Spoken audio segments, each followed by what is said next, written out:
Vision வச்சிருந்தாரு. So கதை சொல்லும் போதே அருண் இந்த கதாபாத்திரம் நீங்கள் வந்து நடிக்க ஆரம்பித்து படம் முடிகிற வரைக்கும் அதுக்கப்புறம் ஒரு 4 மாதம் உங்களுக்கு அந்த தாக்கம் இருக்கும் அப்படின்னாரு.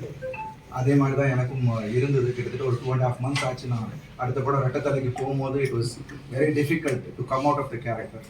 ஸோ அந்த அளவுக்கு என்ன அந்த கதாபாத்திரம் என்னை பாதிச்சது. நிச்சயமாக இந்த படம் உங்கள் எல்லாருக்கும் பிடித்த மாதிரியான படமாக இருக்கும். ஏன்னா பாலா சார் நம்ம வந்து பார்த்து ரொம்ப நாள் ஆச்சு. இப்போ உள்ள ஜென்ரேஷன் பாலா சார் யார் அப்படின்றது இந்த படம் மூலிமா உங்களுக்கு எல்லாருக்கும் தெரியும். அண்ட் இது ஒரு யதார்த்தமான ஒரு படம்.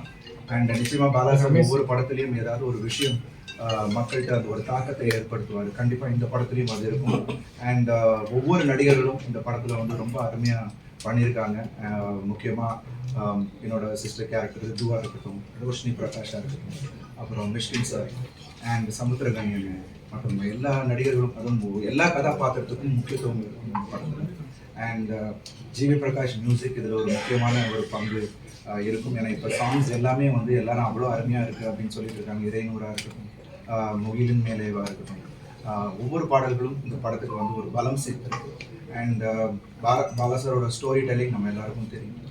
நிச்சயமாக நீங்கள் படம் முடிச்சுட்டு வெளியில் வரும்போது ஒரு ஒரு ஒரு இம்பேக்டோட தான் வெளியில் வருவீங்க அப்படின்னு இந்த நேரத்தில் நான் சொல்லிக்கிறேன். அண்ட் மற்றபடி இந்த எக்ஸ்பீரியன்ஸே எனக்கு வந்து ரொம்ப புதுசாக இருந்தது. அண்ட் நிறைய மெனக்கடல்கள் இருந்தது, நிறைய பயிற்சிகள் பண்ண வேண்டியது இருந்தது. பட் எல்லாத்துக்கும் மேலே இட் வாஸ் வெரி சாட்டிஸ்ஃபைங். அது ரொம்ப முக்கியம். ஒரு நடிகனாக வந்து இவ்வளோ வருஷம் நம்ம ஃபீல்டில் இருந்து இந்த மாதிரியான ஒரு எக்ஸ்பீரியன்ஸுக்காக தான் நான் ரொம்ப நாள் ஏங்கிட்டு இருந்தேன். நான் பாலா சார் படம் பண்ணணும் அப்படின்றது என்னோட ஏர்லி ஸ்டேஜஸ்லேயே நான் ஏங்கிட்டு இருந்த ஒரு விஷயம். அது இந்த தருணத்தில் நடந்திருக்குன்னும் போது ரொம்ப ரொம்ப சந்தோஷமாக இருக்குது. ஏன்னா இது வந்து ஒரு 12 வருஷத்துக்கு முன்னாடி பண்ணியிருந்தேன்னா அது வந்து வேற மாதிரியா எனக்கு வந்து ஒரு மைண்ட் செட் இருந்திருக்கும். பட் ஆனால் ஒரு ஒரு ஆக்டராக கொஞ்சம் மெச்சூர் ஆனதுனால இன்னும் பாலா சாரை புரிஞ்சிக்க முடிஞ்சது, ஈஸியாக அவர் கூட ட்ராவல் பண்ண முடிஞ்சது. ஸோ அது எல்லாமே எனக்கு ரொம்ப ரொம்ப ஒரு பெரிய அனுபவமாக இருந்தது. இந்த எல்லாமே உங்களுக்கு திரையில் உங்கள் கண்ணுக்கு முன்னால் வரப்போகிறோம். ஸோ ரொம்ப ரொம்ப சந்தோஷமாக இருக்குது. எல்லாரும் சப்போர்ட் பண்ணுங்கள். நிச்சயமாக அவங்க எல்லாருக்கும், அதுவும் குடும்பங்களுக்கும் பெண்களுக்கும் எல்லா தரப்பினருக்கும் இந்த படம் பிடிக்கும் அப்படின்ற ஒரு நம்பிக்கை எனக்கு இருக்குது. பாலா சார் படனாலே உடல் ரீதியாக மனல் ரீதியாக ரொம்ப கஷ்டமாக இருக்குது. இந்த படப்பிடிப்பில் எத்தனை லிட்டர் ரத்தம் போடுது, எத்தனை எலும்பு ஒடிஞ்சது, என்னென்ன கஷ்டப்பட்டீங்க? கஷ்டம்ன்றது வந்து அந்த கதாபாத்திரத்துக்கு என்ன தேவை அப்படின்றது முன்னாடியே பாலா சார் சொல்லிட்டாரு. நான் சொன்ன மாதிரி பாலா சார் ஃபர்ஸ்ட் சொன்னதே என்னன்னா, அருண் இந்த படம் முடிகிற வரைக்கும் நீங்கள் வந்து ஒர்க் அவுட்டே பண்ணாதீங்க. அந்த ஒரு லூஸ் பாடி லாங்குவேஜும் அந்த இதுவும் தான் நமக்கு தேவை. அது வந்து அப்போ எனக்கு புரியல. பட் படம் சீன்ஸ் பண்ண தான் எனக்கு தெரிஞ்சது, ஓ இதுக்காக தான் அவர் சொன்னார் அப்படின்னு. ஸோ உங்களுக்கும் அந்த படம் பார்க்கும்போது தெரியும். நிறைய இடத்துல வந்து அஃப்கோர்ஸ் நீங்கள் சொன்ன மாதிரி ரா ஆக்ஷன் இந்த படத்தில் இருக்குது. அதனால அந்த டெரேன் பார்த்தீங்கன்னா கரடு முரடாக தான் இருக்கும். எங்கேயுமே ரோப்போ டூப்போ எதுவுமே யூஸ் பண்ண முடியாது. ஸோ எல்லாமே ஒரு நேச்சுரல் இதில் தான் நாங்கள் எடுத்தோம். ஸோ அதில் நிறைய விஷயங்கள் நடந்தது. பட் அதெல்லாம் தாண்டி இன்னைக்கு அது திரையில் பார்க்கும்போது ரொம்ப ரொம்ப சந்தோஷமா இருக்கு. இந்த ஸ்டோரியை வந்து எந்த பிளாட்ல சார், இந்த ஸ்டோரி நமக்கான ஸ்டோரி ஒரு மைண்ட் ஃபிக்ஸ் பண்ணிட்டு தெரியுமா? என்ன பிளாட்ல சார்? இல்லை, எனக்கு வந்து நான் இது வரைக்கும் பண்ணாத ஒரு கதாபாத்திரம். நிச்சயமா இது வந்து வேற மாதிரியா ஆடியன்ஸ் ரிசீவ் பண்ணுவாங்கன்னு எனக்கு தோணுச்சு. ஃபர்ஸ்ட் நான் ஏன் ஓகேன்றது வந்து பிகாஸ் அது வந்து பாலா சார் மாதிரியான ஒரு இயக்குனர் அதை வந்து கையாளுறான்னும் போது அது கண்டிப்பாக அது ஒரே ஒரு விதமாக ஆடியன்ஸ்கிட்ட போய் ரீச் ஆகும் அப்படின்னு எனக்கு தோணுச்சு. அண்ட் இந்த கதையுமே நீங்கள் வந்து பார்க்கும்போது உங்களுக்கே அந்த ஒரு ஃபீல் வரும். கண்டிப்பாக நம்ம வந்து நிறைய விஷயங்கள் நம்ம கடந்து போகிறோம், ஆனால் அதை வந்து நம்ம ஆழமாக அது உள்ளே போகும்போது தான் நமக்கு அது தெரியும். ஸோ அது வந்து கண்டிப்பாக உங்கள் எல்லாரையும் பாதிக்கணும் அப்படின்னு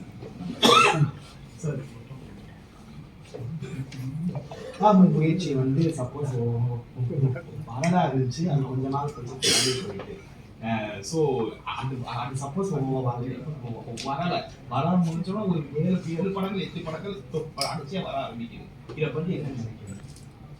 ஏன்னா நாங்கள் வந்து முன்னாடியே அனௌன்ஸ் பண்ணிட்டாங்க, சுரேஷ் காமாட்சி சார் வந்து படம் பொங்கலுக்கு வரலாம் அப்படின்றத வந்து ஃபர்ஸ்ட் அனௌன்ஸ்மெண்ட்டை நம்ம தான் பண்ணோம். அதுக்கப்புறம் விடாமுயற்சி வரதா இருந்துச்சு. அது உடனே நான் மகேஷ் சாருக்கு ஃபோன் பண்ணி நான் பேசினேன். அவர் அவ்வளோ சந்தோஷப்பட்டார். அருண் வரீங்களா, ரொம்ப சந்தோஷம் அப்படின்னாரு.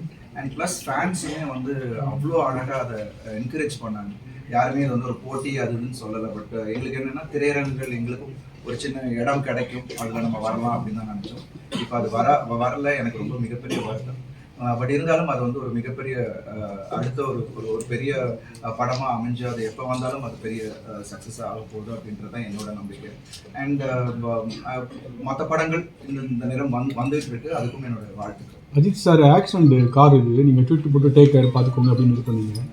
அது வந்து எதுக்கு நீங்களும் நிறைய அடிபட்டு இது பண்ணனால இது இல்லை, அவர் வந்து அஜித் சார் வந்து அவரோட பேஷனை ஃபாலோ பண்ணிக்கிட்டு இருக்காரு. ரேசிங் வந்து எவ்வளோ ரிஸ்கான ஒரு விஷயம் நம்ம எல்லாருக்குமே தெரியும். ஸோ அந்த வீடியோ பார்த்தோன்னே எனக்கு ரொம்ப ஷாக்கிங்காக இருந்தது. உடனே நான் வந்து சுரேஷ் சார் தொடர்பு கொண்டேன், எப்படி இருக்காருன்னு கேட்டேன். இல்லை சார் இஸ் ஓகே சார், நாளைக்கு திருப்பி ட்ராக்கு போகிறாருங்க. என்ன சார் சொல்கிறீங்க அப்படின்னு.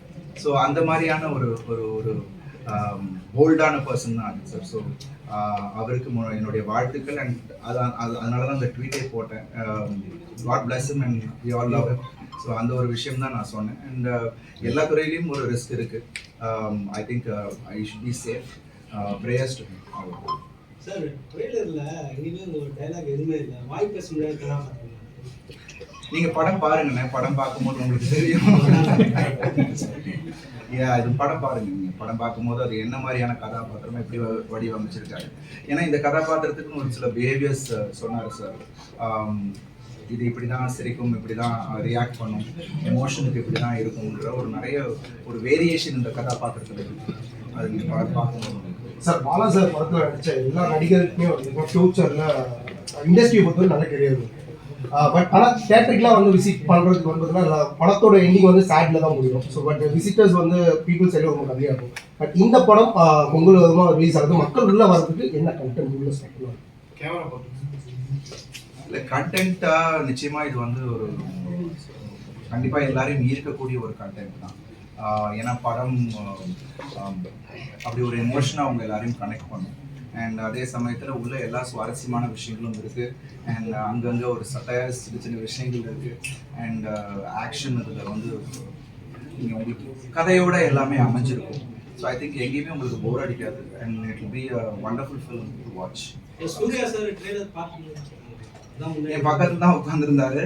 ட்ரெய்லர் பார்த்துட்டு பயங்கரமாக ஹாப்பியாக இருந்தார். தொடையில தட்டி மாற்றிடுறாருல்ல எல்லாரையும் அப்படின்னாரு.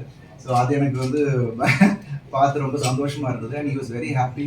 அண்ட் அவர் என்ன ரொம்ப விஷ் பண்ணாரு. நிச்சயமா இந்த படம் உனக்கு பெரிய படமா இருக்கு. இந்த ஸ்டோரி சூர்யா சார் ஓகே பண்ண ஸ்டோரியா இல்லாட்டி ஃப்ரெஷ்ஷாவே பாலா சார் பண்ணாங்களா? பாலா சார் எனக்கு என்ன கதை சொன்னாரோ அதுதான் இப்போ எடுத்திருக்கோம். ஸோ அது எனக்கு தெரியாது அது எந்த கதை இல்லை, அதே ஸ்டோரி தான் நினைக்கிறேன். சார் படம் சார் நீங்க படம் பார்த்துட்டீங்களா? படம் பார்த்தாச்சு. நம்ம டப் பண்ணும் போது பார்த்தேன், அதுக்கப்புறம் படம் ஃபுல்லாக பார்த்தேன். ஐ திங்க் முக்கியமாக இதில் ஸ்டார்ட் பண்ணும்போது உங்களை ஒரு வருஷத்துக்கு ஜிம்முக்கே போகக்கூடாதுன்னு சொன்னாங்க. ஆமாம், அது போகக்கூடாதுன்னு சொன்னார். அதுதான் நான் முன்னாடியே ஆன்சர் பண்ணேன். அது வந்து இந்த கேரக்டருக்கு தேவைப்பட்டுச்சு. அதனால தான் பார்த்தீங்கன்னா பிகினிங் எல்லாமே கொஞ்சம் ஃப்ளாபியாக இருக்காங்க, கொஞ்சம் லூஸாக இந்த பாடி லாங்குவேஜ்க்காக. சார் பாலா சார் படத்தில் நடிச்சதால தான் விஷால் அவர் கண்ணு அந்த மாதிரி இருந்தனால இப்போ உடம்பு ரொம்ப காஞ்சி சொல்கிறாங்க. அதை பற்றி நோ கமெண்ட்ஸ், எனக்கு அதை பற்றி தெரியல. சிவகார்த்திகேயன் சார் என்ன சார் சொன்னாரு? படம் பார்த்து என்ன சொன்னாரு சிவகார்த்திகேயன்? அவர் இன்னும் படம் பார்க்கலாமா? யாருமே இன்னும் வெளியாட்கள் யாரும் படம் பார்க்கலாம். அவரோட விஷயம் சொன்னாரு. அவர் அங்கேயே ஸ்டேஜ்லேயே சொன்னார், வந்து ரொம்ப விஷ் பண்ணாரு.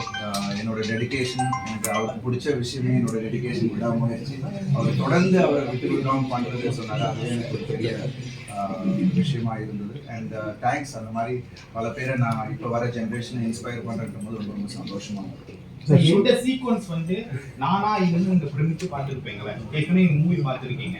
ஸோ எந்த சீக்வன்ஸ் வந்து உங்களுக்கு ஒரு பிரமிப்பு ஏற்படும்? அது நீங்க சொல்லணும். உங்களுடைய பாயிண்ட் ஆஃப் வியூ. இன்ட்ரோல் பிளாக்